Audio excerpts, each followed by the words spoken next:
Hello everybody, Aleen Wilson here. I have a person that I want you to meet, and I want you to stay with me and hear her tales. I'm Sharon Moore Myers. I'm almost 78 years old. I had polio when I was 3 years old back in Pulaski County, Virginia, and I was paralyzed from my chest down and sporadically in my hands and my arms. Now, today, in the last, 10 years, I have macular degeneration. And I can honestly say that it is really the only disability I have ever known. I do not consider my paralysis a disability. And the reason is because of the wonderful equipment that we're able to get today. Like I'm now in a power wheelchair because I tore both of my rotator cuffs in wheelchair sports. Wheelchair sport? What's that? Well, wheelchair sports are the Paralympics. Not only for people who are wheelchair users, but also other disabilities, including the blind and the deaf. Have you done very many? I've competed in, I'm a 4-time Paralympian. I've competed in 18 countries. Keep going. My sports were pretty much all of them. I still hold a world record in swimming. And I was captain of the first international women's wheelchair basketball team in Tel Aviv, Israel in 1968. I'm very proud of that. How many different countries were you in doing that? I competed in 18 countries.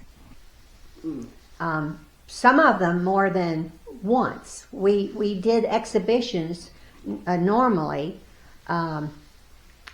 Like in Italy, we did exhibitions in Athens, Greece, and I think in Switzerland. And afterwards, the reason for that was to introduce wheelchair sports to these countries, and many of them had wheelchair games in their countries after we were there. So when I came home from my first national wheelchair games in New York, I was so eager to find everybody that I could to introduce them to what was so miraculous to me, a life changer. So I was working at Woodrow Wilson Rehabilitation Center in Fishersville in recreation. So naturally, there were a lot of wheelchair users there, but I was introduced to one young man that I had not met while I was there.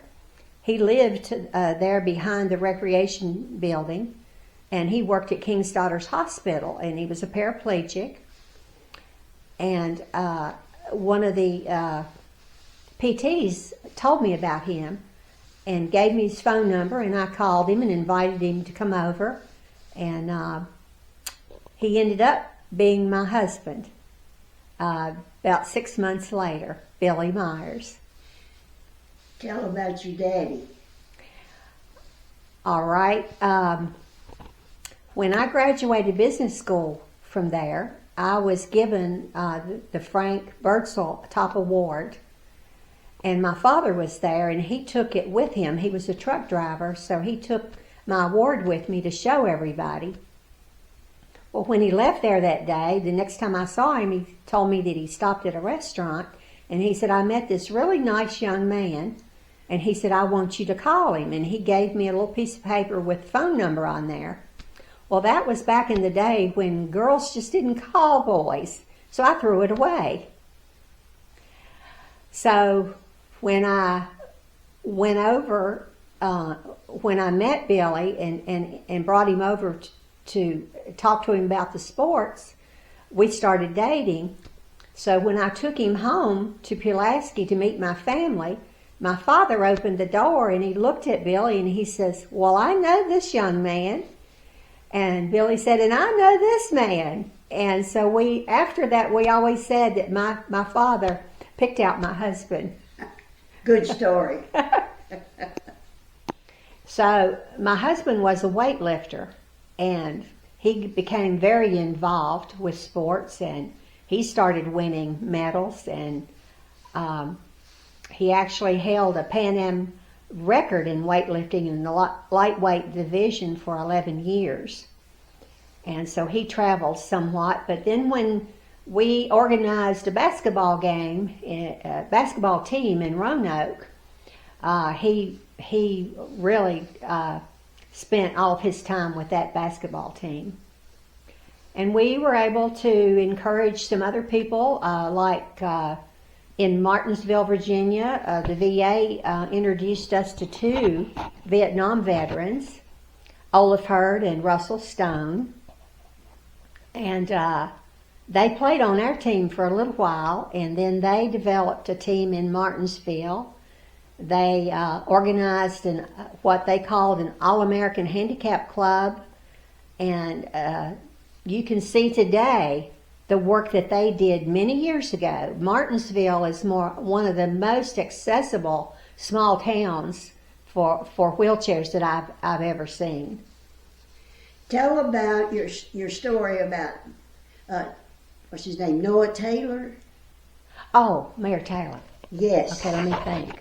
So when we moved to Roanoke, let's start over. So we moved to a little town called Troutville that is just beside Roanoke. So we did most of our work in Roanoke. And when we developed this basketball team, we needed a gymnasium. And back in those days, there wasn't much access anywhere for a wheelchair. Even the schools, you couldn't even get into a school because of steps. None of the bathrooms were accessible. So it was a real challenge to find a place for our team. So we were told by our international coach, always go to the top when you need something. Don't start at the bottom and get discouraged. And I remembered that from Cy Bloom.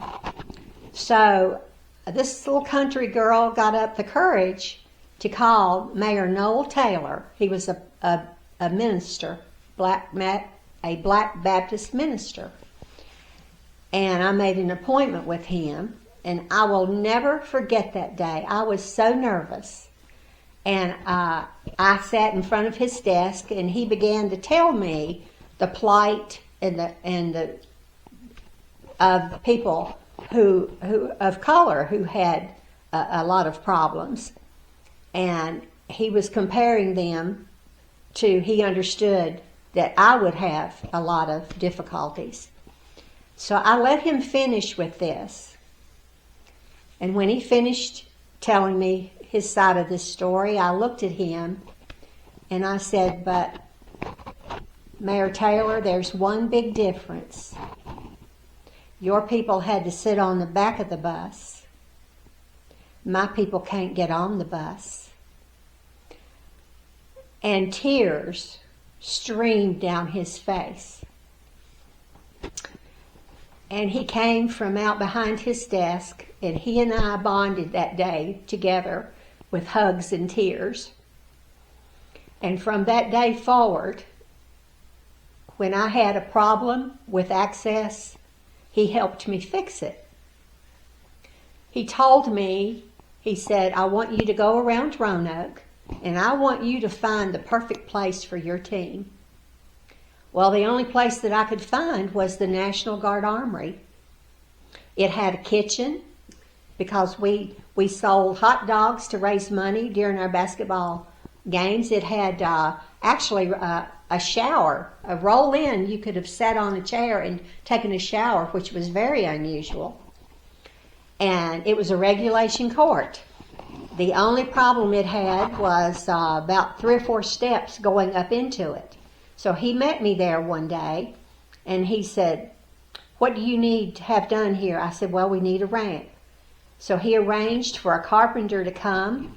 I showed the carpenter how to do the ramp, and that was our home basketball for many, many years. Well, I know you've met a number of big name people. If you'd like to drop a few names, now's the time. Okay. Stoke Mandeville, England was where wheelchair sports started. After World War I, I believe, Sir Ludwig Gutmann was a doctor, and he wanted to encourage paraplegics and quadriplegics to do things. So they started the sports there. And I was able to go there 3 times. The royal family would always come to the opening ceremonies.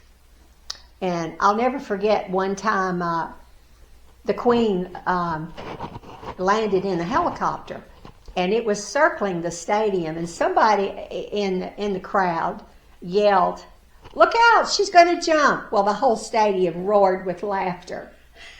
Well, during those games, I was going to the cafeteria, and I pretty much ran into Prince Charles at the time. And he stopped me and talked to me. Very, very charming. Really, really nice. We had a nice chat. And, of course, he's now King Charles. Well, I'm a master flower show judge, and I always wanted to go to the Chelsea Flower Show, which is in England. So one year I decided I'm going, so I went by myself, stayed there 12 days, and went to the Chelsea Flower Show. And when I was going out, this lady came up to me, and we became friends and exchanged information. And the next year, in January, she called me and she said, "Are you coming to Chelsea this year?" And I said, "Well, I'll come, but I want to come on the preview day with the royal family," because I had learned the year before that they had been there the day before. Well, lo and behold, I was one of 14 people who was invited to the Chelsea Flower Show. So I got to meet Queen Elizabeth, and that was a real thrill. 2 times when we went, the first time in 1968 to Tel Aviv, the whole team was invited to the Vatican, and we got to meet Pope Paul. And then in 1980, 3 weeks before Pope John Paul was shot, there were 12 people from the United States invited to do exhibitions there in Italy, and I was one of those. And we had a special audience with Pope John Paul, and he gave me a rosary. That was such a thrill. And we met presidents and queens and all kinds of dignitaries because they all supported wheelchair sports. Oh, what a great story. And I'm going to go around and take some pictures of the pictures that you had. Okay, that'd be great. Thanks.